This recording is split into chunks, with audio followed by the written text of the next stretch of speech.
The purpose of this video is to help you find the climax in literature. A climax is a part of the story's plot line.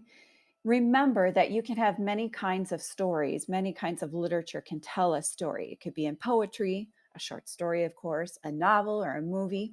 So, all of these that have a story will have a climax. Think of the climax as the top of the mountain. All throughout the story, the characters have been climbing and climbing and climbing, and then something happens and that sends them down on the other side of the mountain.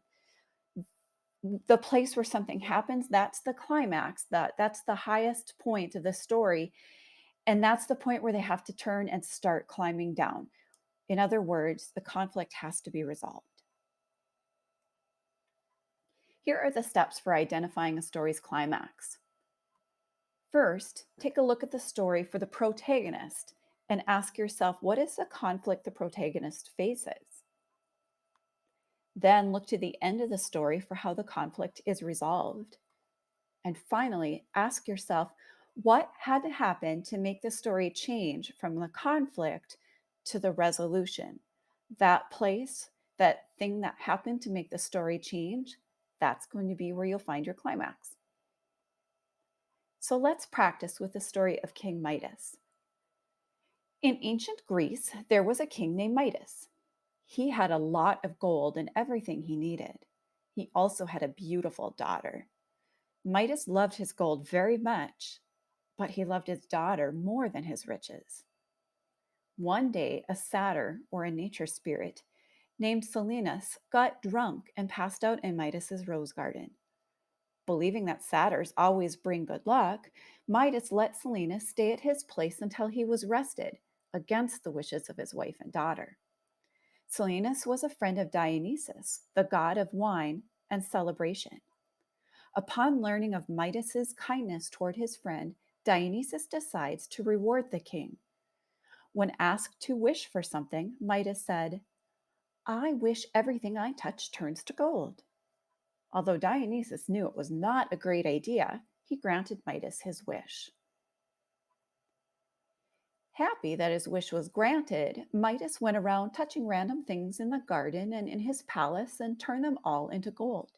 He touched an apple, and it turned into a shiny gold apple.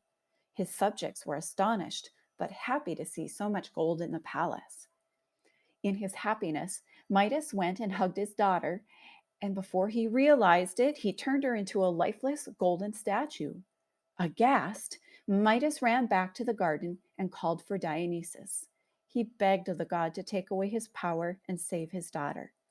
Dionysus gave Midas a solution to change everything back to how it was before the wish.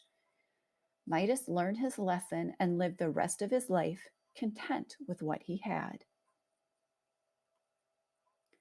So here's a reminder of our steps for identifying a story's climax. First of all, who is the protagonist? If you said King Midas, you would be correct. The conflict here was actually internal, inside of King Midas. He was greedy and he wanted more gold. The resolution to this, King Midas learned his lesson and was no longer greedy. So then we have to ask, what had to happen to bring about this change? Because that's the part of the story called the climax. So what had to happen? Well, the moment where King Midas went from being greedy to no longer wanting to be greedy was the moment he realized he had turned his daughter to gold because he touched her.